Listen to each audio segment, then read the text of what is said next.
కృష్ణాయన్ గారు, ఒంగోలులో జరుగుతున్నటువంటి రాజకీయ దుమారం టీడీపీ జనసేన మధ్య, ఆ పార్టీ ప్రధాన నేతల మధ్య మీరు ఎలా చూస్తున్నారు ఆ ఎపిసోడ్ని? ఇప్పుడు వాళ్ళిద్దరూ రాజకీయ ప్రత్యర్థులు ఏ పార్టీలో ఉన్నా సరే అనేటువంటిది ఇది వాస్తవం. ఇది అందరికీ తెలిసినటువంటి విషయమే. ఏ పార్టీలో ఉన్న రాజకీయ ప్రత్యర్థులు కాబట్టి ఖచ్చితంగా వాళ్ళు రాజకీయ ప్రత్యర్థులుగానే ఢీకొంటారు. అదే జరుగుతోంది ఇప్పుడు కూడా. ఇద్దరు ఏం మాట్లాడుకుంటున్నారు, వాళ్ళు మాట్లాడేటువంటి మాటలు ఒకసారి గమనిస్తే ఇప్పుడు ఇద్దరు ప్రభుత్వంలోనే ఉన్నారు. ఇప్పుడు దామరచర్ల జనార్దన్ అక్రమాలకు పాల్పడుతున్నాడు, అవినీతి చేస్తున్నాడు, భూ కబ్జాలకు పాల్పడుతున్నాడు అనేటువంటిది బాలినేని శ్రీనివాసరెడ్డి ఆరోపణ. అదే ఇప్పుడు దామరచర్ల ఏం చెప్తున్నాడు, బాలినేని శ్రీనివాసరెడ్డి అవినీతి అక్రమాలు చేశాడు ప్రభుత్వంలో ఉన్నప్పుడు. ముఖ్యంగా ఇప్పటికైనా జనసేనలో కూడా చేరి ఉండకపోతే ఇద్దరిని కూడా, వాళ్ళ అయ్యల కొడుకులు ఇద్దరిని కూడా మేము కేసులు పెట్టి లోపలేసేవాళ్ళం, ఇవన్నీ కూడా చెప్తాం. అంటే వీళ్ళిద్దరూ అవినీతి పరులు, అక్రమాలు చేశారు, భూ కబ్జాలకు పాల్పడ్డారు అనేటువంటిది చాలా స్పష్టంగా అర్థమవుతున్నటువంటి అంశం ప్రజలకి. ఇది ప్రజలకు కనపడేటువంటి అంశం. ఇప్పుడు వీళ్ళిద్దరూ అవినీతి పరులు, ఈ ప్రభుత్వంలో ఉండేటువంటి వాళ్ళు వైసీపీలో ఉన్న ఇవే అక్రమాలు జరిగాయి, ఇప్పుడు వీళ్ళు కూడా అదే చేస్తున్నారు. ఇప్పుడు ఇలాంటప్పుడు వీళ్ళని కూటమిని ఎన్నుకునే ఉపయోగం ఏముంటది? ఇందాక చెప్తున్నారు కదా సురేంద్ర నాయక్ గారు, మా పార్టీ క్రమశిక్షణ మామూలుగా ఉండదు, అది ఇది అని చెప్పారు కదా. ఇది ఈ క్రమశిక్షణ ఇలాంటివి చెప్తేనే నవ్వు వస్తుంది తెలుగుదేశం పార్టీ ఈ మధ్య కాలంలో. చంద్రబాబు నాయుడు సీరియస్ అవి ఇవన్నీ కూడా చాలా జోక్యం అయిపోయినటువంటి పరిస్థితులు చాలా సందర్భాల్లో మనం మాట్లాడుకున్నాం. వెలుగుపూడి శ్రీనివాస్ ఎమ్మెల్యే ఇప్పుడు ఎంపీ కేసినేని చిన్ని మీద చేసినటువంటి ఆరోపణలు ఇప్పుడు కూడా ఆరోపణలు చేస్తున్నాడు. ఇసుక దందా, పేకాట దందా, మద్యం దందా, గంజాయి, ఇవన్నీ ఎంపీ ప్రోత్సహిస్తున్నాడని ఎమ్మెల్యే చెప్తున్నాడు. తెలుగుదేశం ఎమ్మెల్యే వీళ్ళిద్దరినే పిలిచారు, చాలా సార్లు పంచాయతీకి పిలిచారు. ఏం గెలిచారు?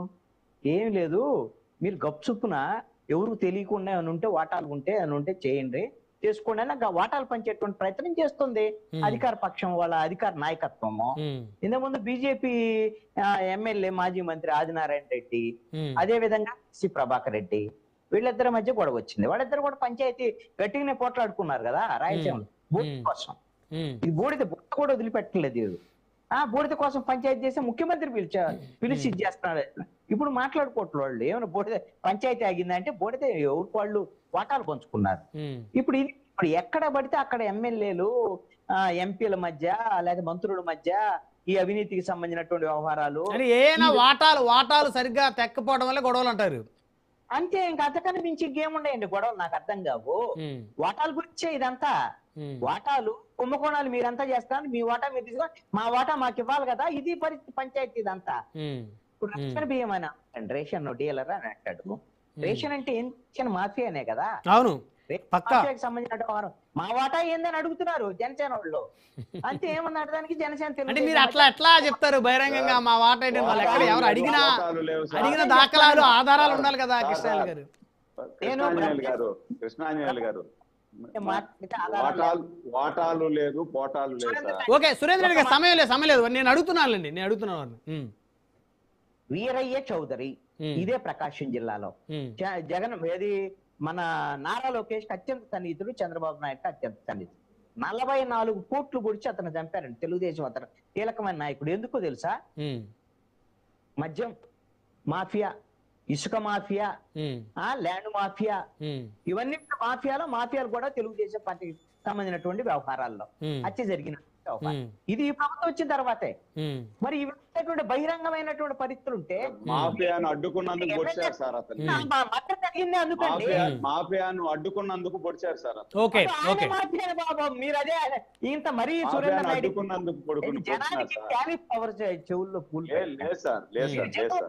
మీరు అలాగే మాఫియాను అడ్డుకున్నందుకు పొడిచారు. ఓకే, ఆ కేసు నడుస్తుందిలేండి, ఆ కేసు నడుస్తుందిలే, కోర్టులో నడుస్తున్న కేసు కూడా ఇలాగనే అనుకున్నది. ఎలా అనుకుంటే మాకు 175 175 కావాలంటే నువ్వు పనికిరాని వైఎస్ఆర్ కాంగ్రెస్ పార్టీ 11 సీట్లు ఇచ్చి పక్కన పడేచ్చారు. మీ గోటి పట్టింది ఇలా మాట్లాడు.